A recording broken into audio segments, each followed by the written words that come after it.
Olá, alunos! Agora nós vamos falar sobre o que é um diagnóstico capilar. Diagnóstico capilar é quando você faz uma avaliação do ambiente capilar, ou seja, do cabelo e do couro cabeludo, para avaliar o que tem naquela região, o que precisa ser feito e principalmente o que pode ser feito. Porque nós temos que ser sinceros com o nosso cliente. A gente tem que falar para ele o que dá para fazer e o que não dá para fazer. Porque muitas vezes a gente tem esse problema da expectativa e realidade. Ou seja, aquilo que a pessoa quer e aquilo que ela pode fazer. Por exemplo, a pessoa vê uma foto lá de uma artista famosa e quer ficar igual. Não adianta, não vai ficar igual, porque muitas vezes, para começar, na foto deve ter Photoshop. Só para começar, né? E além do mais, aquela pessoa, aquela artista, digamos, ela tem um tipo de cabelo.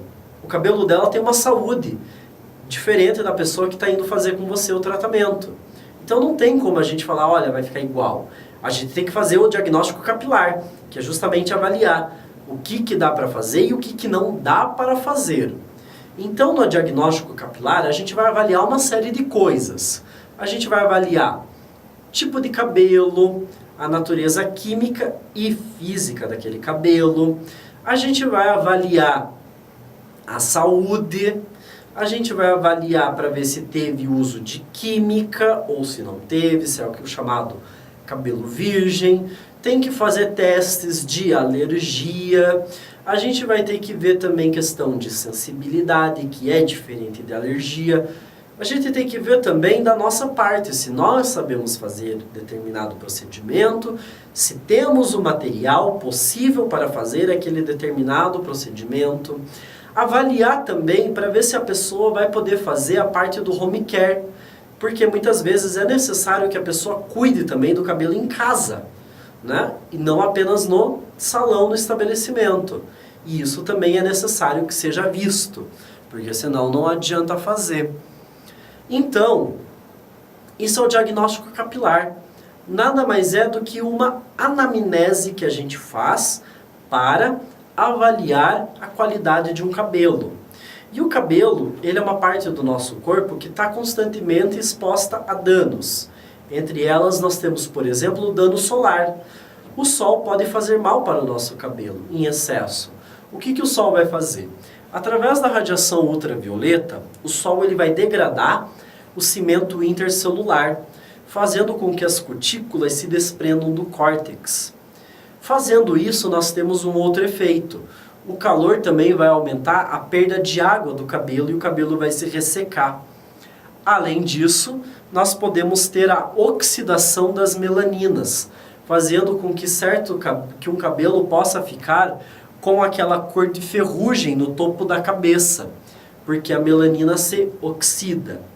Outro tipo de dano que a gente tem é o frizz. O que é o frizz? O frizz é uma combinação de vários danos. Ou seja, você tem alta porosidade, que nós já vamos falar o que é. Nós temos ressecamento, abertura de cutícula, com uma queratina fragilizada, um cabelo seco, altamente quebradiço, difícil de pentear, ou seja, é um cabelo que está totalmente detonado, devido a diversos danos que ele pode ter sofrido. E o frizz, ele é diferente de um cabelo energizado.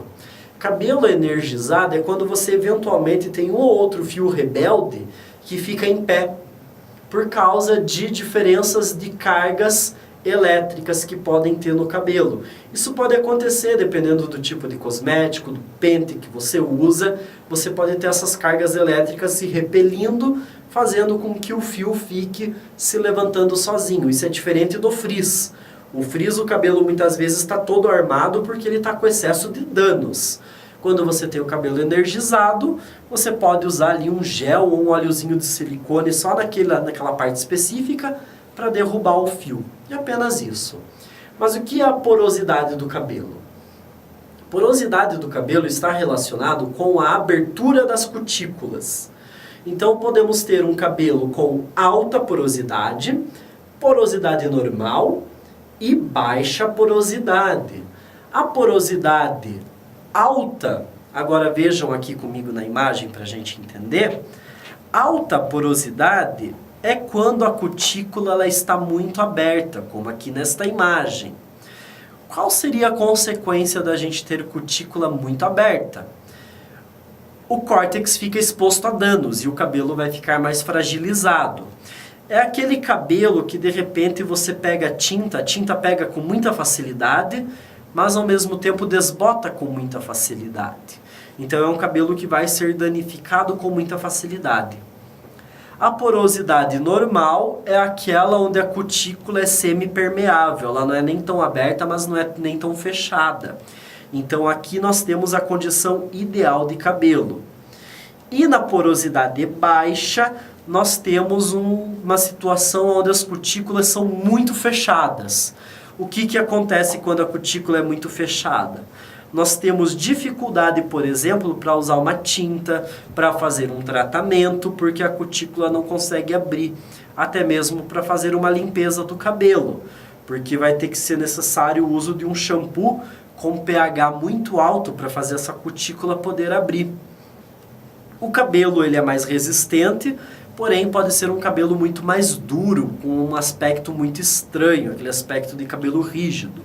Então isso pode acontecer também. Então agora nós falamos de danos capilares que podem acontecer ali do nosso dia a dia, que podem afetar a estrutura do fio de cabelo. Agora nós vamos começar a falar sobre as doenças do couro cabeludo. Aí são problemas que não estão relacionados diretamente com o fio em si, mas com a saúde da pessoa e o cuidado e saúde que ela tem com o couro cabeludo. E aqui nós vamos dar um foco maior na calvície, porque a calvície ela é um dos problemas de saúde que a gente tem, que está relacionado à saúde de cada um, que você tem aí uma dificuldade muito maior de tratamento. Então vamos lá. Primeiro vamos definir o que é a calvície.